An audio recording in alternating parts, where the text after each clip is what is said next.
সব রকমের ভর্তাই কিন্তু সবারই কম বেশি পছন্দ। আমি যেমন যে কোনো ভর্তা হলেই ভাত এক প্লেটের জায়গায় 2 প্লেট খেয়ে ফেলি। হ্যালো এভরিওয়ান, আসসালামু আলাইকুম। সবাই কেমন আছেন? আশা করি সবাই ভালো আছেন। আমি আল্লাহর অশেষ রহমতে আলহামদুলিল্লাহ ভালো আছি।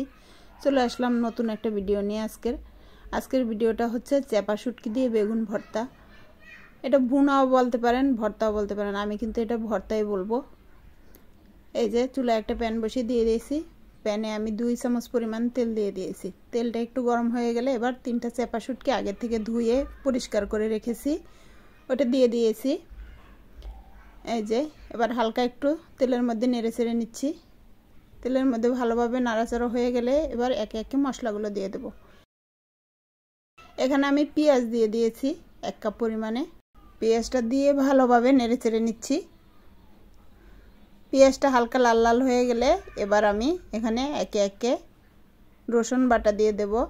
তারপরে অন্য মশলা আস্তে আস্তে দেব। রসুনটাও একটু হালকা ভেজে নিচ্ছি যাতে রসুনের কাঁচা ভাবটা না থাকে। এই যে এবার আমি একে একে সব মশলা দিয়ে দিচ্ছি। হলুদের গুঁড়া দিয়ে দিয়েছি আধা চামচ পরিমাণে। মরিচ গুঁড়ো দেবো একটু বেশি, কারণ চেপা শুটকিতে কিন্তু ঝালটা একটু বেশি ভালো লাগে। আমি এখানে 2 চামচ পরিমাণে মরিচের গুঁড়া দিয়ে দিয়েছি। আপনাদের কম বেশি লাগলে আপনারা বাড়িয়ে কমিয়ে দিতে পারেন। স্বাদ মতো লবণ দিয়ে দিয়েছি আর সামান্য একটু পানি দিয়ে দিয়েছি। দিয়ে একটু মশলাটা কষিয়ে নিচ্ছি। এবার মশলাটার মধ্যে বেগুন দিয়ে দিচ্ছি। বেগুন এরকম করে লম্বা বেগুনগুলো কুচি কুচি করে কেটে এরকম করে দিয়ে দিয়েছি। বেগুনটা দিয়ে কিছুক্ষণ কষিয়ে নেব। এখানে কোনো পানি দেওয়া হয় না এখন পর্যন্ত। এই যে বেগুনটা দেওয়া হয়ে গেছে, অনেকক্ষণ হয়ে গেছে। এরকম করে কিছুক্ষণ কষানোর পরে কিন্তু এখানে পানি দেব। এখন আমি এর ভিতর পানি দেই নাই, হালকা হালকা এরকম করে ভেঙে দিতে হবে।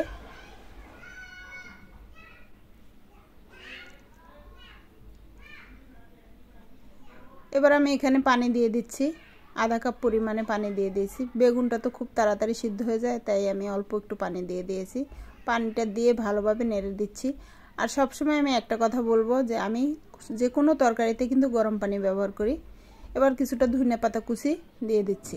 এভাবে ছড়িয়ে দিয়ে সুন্দর করে নেড়ে চেড়ে দিতে হবে যাতে ধনেপাতাটা ভালোভাবে সিদ্ধ হয়ে যায়। মোটামুটি ধনেপাতা কিন্তু কাঁচাও খাওয়া যায়, তারপরে একটু সিদ্ধ হওয়া পর্যন্ত অপেক্ষা করব।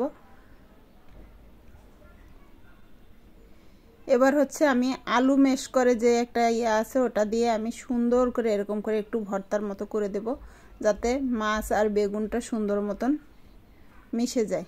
এভাবে হাত দিয়ে চেপে চেপে এই যে হয়ে গেল। এবার ভালোভাবে আবার একটু নেড়ে সব মিশিয়ে দিচ্ছি। চুলাটা অফ করে দিয়েছি। আমি পরিবেশন করে দেখাচ্ছি। দেখুন দেখতে কতটা লোভনীয় হয়েছে, আর খেতেও কিন্তু অসম্ভব মজার হয়েছে। হালকা হালকা ঝাল ঝাল, অতটা বেশি কিন্তু ঝাল হয় না। এই যে দেখতে কতটা লোভনীয়। আমার ভিডিওটা যদি ভালো লাগে একটা লাইক কমেন্ট শেয়ার করে দিবেন। তো আজ এ পর্যন্ত, আল্লাহ হাফেজ।